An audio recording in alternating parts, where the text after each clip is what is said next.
على عباده الذين اصطفى أما بعد قال النبي صلى الله عليه وسلم إن أثقل شيء وضع في الميزان يوم القيامة الخلق الحسن وقال رسول الله صلى الله عليه وسلم في موضع آخر ما من شيء أثقل في ميزان المؤمن يوم القيامة من خلق الحسن. نبی اکرم صلی اللہ علیہ وسلم نے ارشاد فرمایا کہ قیامت کے دن میزان عمل میں سب سے زیادہ وزنی اور بھاری چیز نیکیوں کے اعتبار سے جو ہوگی وہ اچھے اخلاق، خلق حسن۔ یہاں کبھی کبھی ذہن میں یہ بات آتی ہے کہ اچھے اخلاق کا مطلب کیا ہے؟ ہمارے معاشرے میں عام طور سے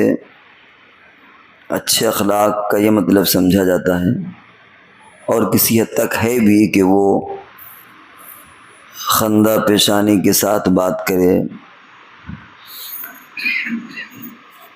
غصے کے وقت میں غصہ ہو لیکن بے موقع غصہ نہ ہو، غصہ اس کا کنٹرول پر ہو، کوئی اس کے یہاں آئے تو عزت اور اکرام اور اہتمام کا معاملہ کرے،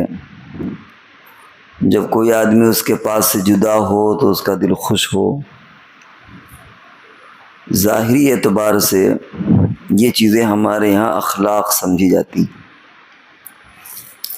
اور اسی لیے جب ہم کسی کے اخلاق کو بیان کرتے ہیں تو ہمارے پیش نظر یہی چیزیں رہتی ہیں کہ اس کے اخلاق بڑے اچھے ہیں، وہ ملنسار ہے، بڑی محبت سے ملتا ہے، بڑے اخلاق سے ملتا ہے، جب جائیے تو کبھی چائے کے بغیر واپس نہیں کرتا، بیٹھالتا ہے، حالانکہ شاید اس کی زندگی میں دین کے تعلق سے بہت زیادہ چیزیں نہ ہوں، وہ نماز نہ پڑھتا ہو، روزے نہ رکھتا ہو، زکوٰۃ نہ دیتا ہو، دنیاوی اعتبار سے، دینی اعتبار سے بہت ساری اس کے اندر کمیاں ہیں، عمل میں بڑا کچا ہے، لیکن اگر ظاہری چہرے بشرے کے اعتبار سے، میل ملاپ کے اعتبار سے اس کا رویہ اچھا ہے، تو ہمارے یہاں عرف میں کیا کہتے ہیں کہ بڑا با اخلاق ہے۔ بلا شبہ یہ بھی اخلاق کا حصہ ہے، لیکن شرعی نقطہ نظر سے اخلاق کا دائرہ اس سے زیادہ بڑھا ہوا ہے، بلکہ شاید ظاہر کے مقابلے میں باطن اور اپنے دل کی اصلاح یہ زیادہ اہمیت کا حامل ہے۔ تو جس طریقے سے ظاہری اعتبار سے انسان کا یہ معاملہ ہوتا ہے، باطنی اعتبار سے بھی اس کی دل کی کیفیت ہونا چاہیے، باطنی اعتبار سے بھی اس کا دل تمام غلط چیزوں سے بری ہونا چاہیے، کیونکہ اگر وہ باطنی اعتبار سے، قلب کے اعتبار سے اس کے اندر وہ چیزیں نہیں ہیں، تو اس طرح کا یہ ظاہری اظہار یہ کبھی کبھی نفاق کی کیٹیگری میں آ جاتا ہے۔ نفاق کہتے ہیں دل میں کچھ ہو اور ظاہر کچھ ہو، زبان سے کچھ ہو۔ نفاق کی پھر بہت سے قسمیں ہیں۔ حضور صلی اللہ علیہ وسلم کے زمانے میں بھی منافق کئی طرح کے پائے جاتے تھے، کچھ تو ایسے تھے جو اسلام کے بالکل منکر تھے، دشمن تھے، لیکن اسلام کے صفوں میں گھس آئے تھے، کچھ ایسے تھے جو اپنے مفاد کے لیے لگے رہتے تھے، اسلام سے لینا دینا نہیں تھا، کچھ ایسے تھے جو مسلمانوں سے بھی ساز باز ہے اور غیر مسلموں سے بھی ساز باز ہے، اپنے مفاد کے بندے تھے، ابن الوقت جن کو کہا جاتا ہے، کچھ ایسے تھے جو شکوک و شبہات کا شکار تھے، نہ ان کو اسلام پر پورا یقین ہی تھا اور نہ اسلام کی پوری ان کے ذہنوں میں تردید ہی تھی، بس چلو تم ادھر کو جدھر کی ہوا ہو، جہاں جیسے دیکھا اس پر۔ تو بہت سی قسمیں حضور کے زمانے میں تھیں، اور حضور صلی اللہ علیہ وسلم نے بیان فرمایا کہ بھائی منافق کی علامتیں 3 ہیں، اور بھی ارشاد فرمایا کہ جب بات کرے تو جھوٹ بات کرے، وعدہ کرے تو وعدہ خلافی کرے، اور جب اس کے پاس کوئی امانت رکھی جائے تو اس میں خیانت کرے۔ تو اس اعتبار سے تو ہمارا اور آپ کا بہت سے لوگوں کا شمار منافقین میں ہو جائے گا، تو اس کی بھی اپنی اپنی ایک کیٹیگری ہے۔ پھر یہ بات کہ خیانت کس کو کہتے ہیں؟ عام طور سے ہمارے یہاں خیانت سے مراد یہ ہے کہ مال اور دولت میں اگر کسی نے خیانت کر دیا تو اس کو خیانت کہتے ہیں۔ حالانکہ خیانت جس طرح مال دولت، مال روپے پیسوں میں ہوتی، اسی طریقے سے خیانت عمل کی بھی ہوتی ہے، عملی اعتبار سے انسان خیانت کا معاملہ کرے۔ بہرحال وہ ایک سلسلہ الگ ہے، اس پر نہیں جانا۔ بات تو یہ تھی کہ جو اخلاق کا معاملہ ہے وہ ظاہری اعتبار سے تو ہم اخلاق کو اخلاق سمجھتے ہیں، لیکن باطنی اعتبار سے جو اصل اخلاق ہے ہمارے باطن کی اصلاح، اس کو شاید ہم اخلاق نہیں سمجھتے، حالانکہ اصل ہمیں اپنے دل کی اصلاح کی ضرورت ہے۔ نبی اکرم صلی اللہ علیہ وسلم نے فرمایا کہ اپنے دل سے پوچھ لو تم غلط کرتے ہو یا صحیح کرتے ہو، دل تمہیں اچھی باتوں کی طرف رہنمائی کرے گا، لیکن یہ بھی اسی وقت ہوگا جب کہ انسان کا دل بنا ہوگا۔ اگر اس کا دل بنا نہیں ہے تب تو وہ گناہ کر کے فخر محسوس کرے گا۔ آج کے زمانے میں بہت سے ایسے لوگ ہیں جو گناہ کرتے ہیں فخریہ بیان کرتے ہیں، شراب پیتے ہیں فخریہ بیان کرتے ہیں، دوسرے گناہ کرتے ہیں فخریہ بیان کرتے ہیں، اسے عام کرتے ہیں۔ معلوم یہ ہوا کہ ان کا دل مسخ ہو گیا، اور اسی کو حضور صلی اللہ علیہ وسلم نے فرمایا کہ دیکھو تمہارے دل میں ایک گوشت کا لوتھڑا ہے، الا ان فی الجسد مضغہ، تمہارے جسم میں گوشت کا ایک لوتھڑا، اذا صلحت صلح الجسد کلہ واذا فسدت فسد الجسد کلہ، جب وہ بگڑتا ہے تو سب کچھ بگڑ جاتا ہے، اس کے اندر اصلاح ہوتی ہے تو سب میں اصلاح ہو جاتی ہے۔ آپ نے فرمایا کہ جب بندہ گناہ کرتا ہے دل میں ایک سیاہ نقطہ پڑ جاتا ہے، توبہ کرتا ہے وہ ختم ہو جاتا ہے، توبہ نہیں کرتا تو وہ دل پورا کالا ہو جاتا ہے، اور یہ کالا ہونا بھی معنوی اعتبار سے ہے۔ اگر آپ آپریشن کر کے دیکھیں تو وہ چاہے کافر ہو، مسلم ہو، متقی ہو، بزرگ ہو، سب کا دل ایک ہی طرح نظر آئے گا۔ کالا سے مراد ہے کہ اس کے اندر استعداد ختم ہو جاتی ہے۔ اسی لیے وہ لوگ جن کے اندر نیکی اور برائی سمجھنے کی استعداد ختم ہو جاتی ہے، وہ برائی کر کے بھی فخر محسوس کرتے ہیں، لوگوں سے بیان کرتے ہیں۔ ایسے لوگوں کے دل کے بارے میں نہیں فرمایا کہ استفت قلبک، اپنے دل سے پوچھو، کیونکہ انہوں نے اپنے دل کا اتنا بیڑا غرق کر رکھا ہے کہ ان کو نیکی اور بدی کا احساس ہی نہیں ہے۔ ورنہ فطری طور پر انسان کا جو دل ہے وہ اچھی چیزوں کی طرف آمادہ کرتا ہے، ہمیشہ غلط بات کی طرف ٹوکتا ہے۔ ایک اور موقع پر حضور صلی اللہ علیہ وسلم نے فرمایا دع ما یریبک الی ما لا یریبک، کہ تم ان چیزوں کو چھوڑ دو جو تمہارے دل کے اندر کھٹک پیدا ہو، ان چیزوں کو کرو جس میں دل میں کوئی شبہ نہ ہو۔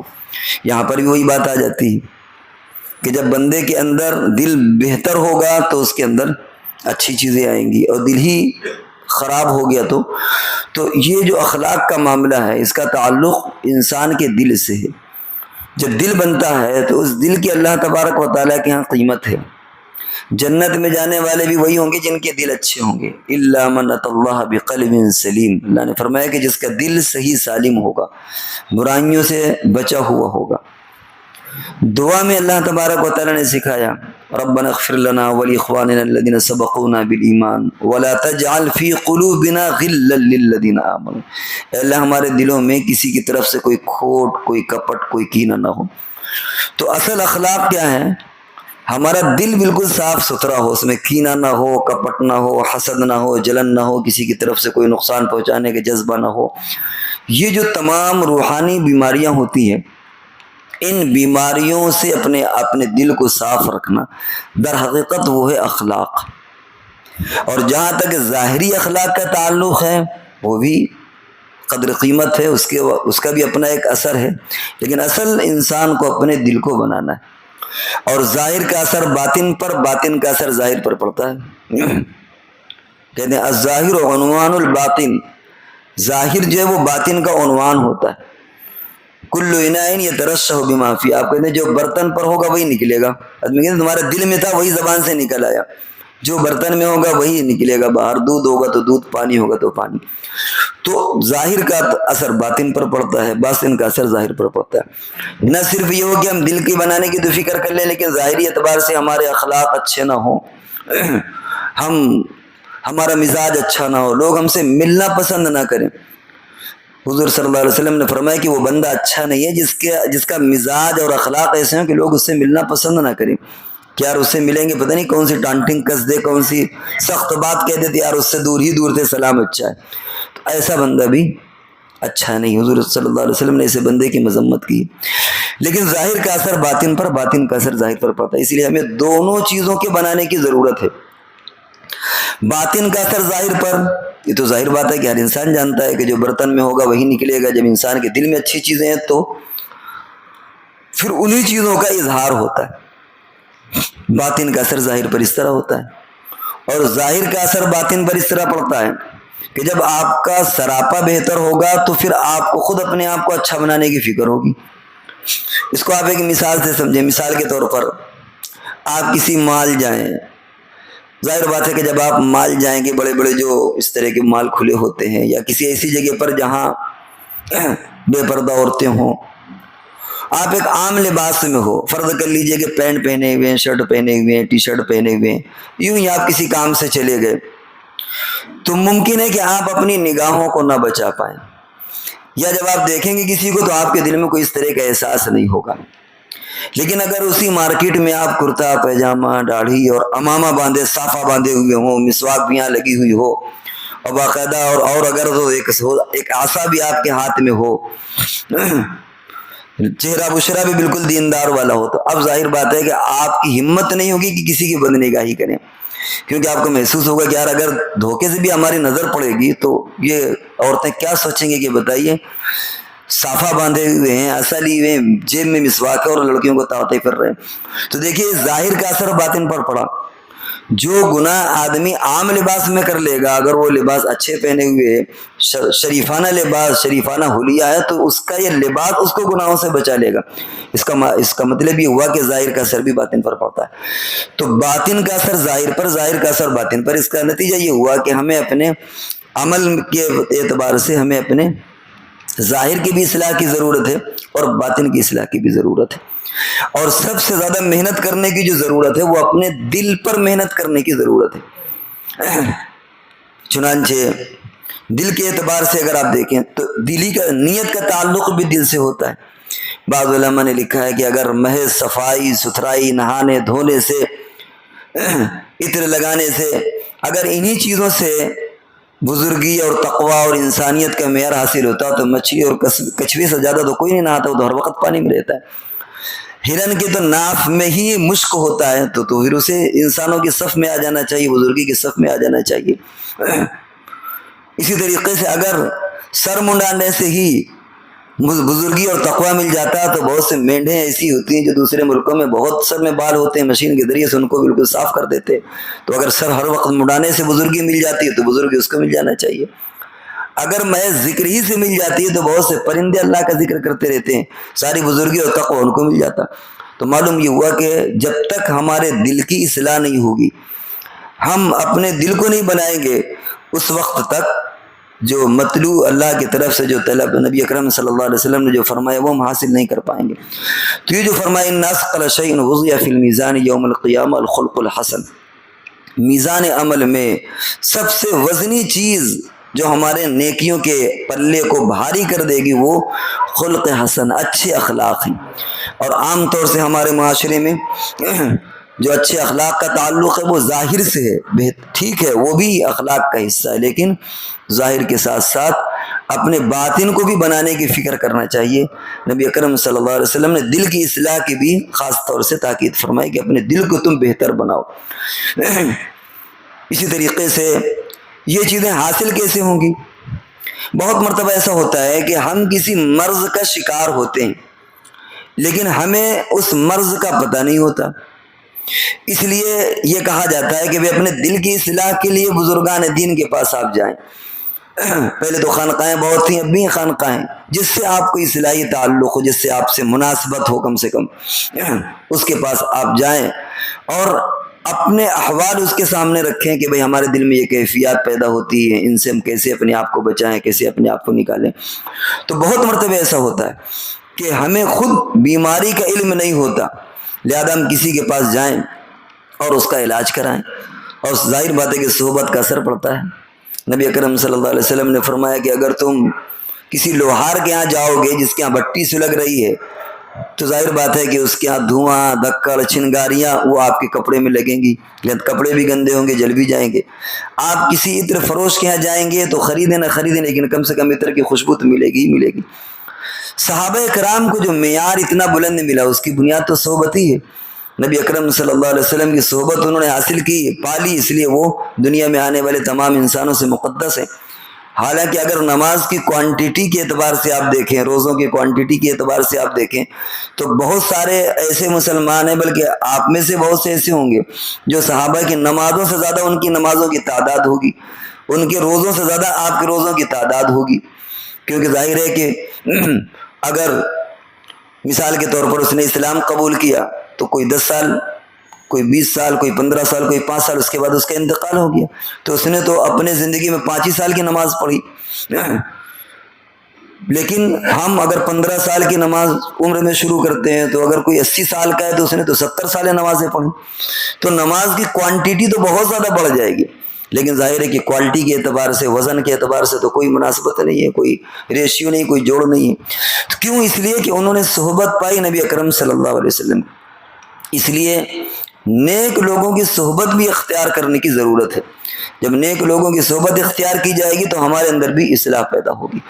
تو بات یہ چل رہی تھی کہ جو اخلاق کا معاملہ ہمارے یہاں صرف ظاہر کے اعتبار سے ہے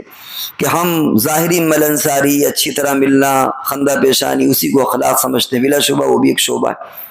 لیکن نبی اکرم صلی اللہ علیہ وسلم نے جس بات کی طرف اشارہ کیا وہ صرف یہ ظاہر سراپا نہیں ہے، اس کا تعلق سیرت سے بھی ہے، اس کا تعلق انسان کے دل سے بھی ہے کہ ہمارا دل تمام گندگیوں سے، آلائشوں سے، کچروں سے پاک ہو، ہمارا دل بالکل صاف ستھرا ہو، تب اللہ کے ہاں الا من اتى اللہ بقلب سلیم، ایک صحیح سالم، ایک پاکیزہ دل۔ جنت میں جب آدمی جائے گا تو اس کا دل اسی طرح ہوگا، وہاں نہ کسی طرح کا کھوٹ، نہ کپٹ، نہ کینہ ہوگا۔ تو ہمیں اپنے آپ کو اس تعلق سے بھی اصلاح کی ضرورت ہے، اور یہ صرف ظاہر میں آدمی اخلاق کا مظاہرہ کرے، باطن میں کچھ اور ہو، تو ڈرنا یہ چاہیے کہ کہیں یہ نفاق کی دہلیز میں نہ داخل ہو جائے، کہ ایسا نہ ہو کہ ہمارا شمار منافقوں میں ہونے لگے، ظاہر ہمارا کچھ اور باطن ہمارا کچھ ہے۔ اس لیے ہمیں اپنے اخلاق کو بلند کرنے کی ضرورت ہے۔ ہم جو کہیں وہی ہمارے اندر ہونا چاہیے۔ قرآن میں آتا ہے، اللہ تبارک و تعالیٰ فرماتے ہیں، یا ایھا الذین آمنوا لم تقولون ما لا تفعلون، ایسی باتیں کیوں کہتے ہو جس پر تمہارا خود عمل نہیں ہے۔ معلوم یہ ہوا کہ ہمارا عمل بھی اسی کے مطابق ہونا چاہیے، اور اسی سے یہ بات سمجھ میں آئی کہ کون سی بات ہم دل سے کہہ رہے ہیں، کون سی بات ہم صرف زبان سے کہہ رہے ہیں، اس کا معیار بھی ہمارا عمل طے کرے گا۔ اگر کہنے والے کا عمل اچھا ہے، اس کا مطلب یہ ہے کہ وہ بات جو کہہ رہا ہے وہ دل سے کہہ رہا ہے، اور اگر کہنے والے کا، نصیحت کرنے والے کا عمل اس طرح مطابق نہیں ہے، عمل اس طرح کا نہیں ہے، اس کا مطلب یہ کہ وہ زبان سے تو کہہ رہا ہے لیکن دل سے وہ نہیں کہہ رہا، کیونکہ خود جب اس کی بات اس کی ذات پر اثر نہیں کر رہی تو اس کی بات دوسروں پر کیا اثر کرے گی۔ اس لیے کسی آدمی کا خود عمل اور اس کی نصیحت اور اس کے عمل پر بھی آپ دیکھ سکتے ہیں کہ اگر اس کا ظاہر اور باطن، اس کا عمل اور اس کی نصیحت ایک طرح ہے تو اس کا مطلب یہ کہ از دل ریزت بر دل خیزت، کہا جاتا ہے نا کہ جو بات جو دل سے نکلتی ہے اثر رکھتی ہے، پر نہیں طاقت پرواز مگر رکھتی ہے۔ تو جب آدمی دل سے کوئی بات کرے گا تو اس کے اندر اثر پیدا ہوتا ہے، اور اگر اس کا دل اس تمام چیزوں سے خالی ہے تو خالی ظاہر اس کا الفاظ ہیں، ان کے اندر کوئی حقیقت نہیں، کوئی معنی نہیں، کوئی اس کے اندر کوئی درد نہیں ہے۔ تو اس لیے ہمیں کوشش یہ کرنا چاہیے کہ ہم اپنے ظاہری اخلاق کو بھی سنوارنے کی کوشش کریں، اور اپنے باطنی اخلاق جو در حقیقت اصل اخلاق کا معاملہ ہے، خلق حسن، اچھے اخلاق، اپنے باطنی اخلاق کو بھی سنوارنے کی کوشش کریں،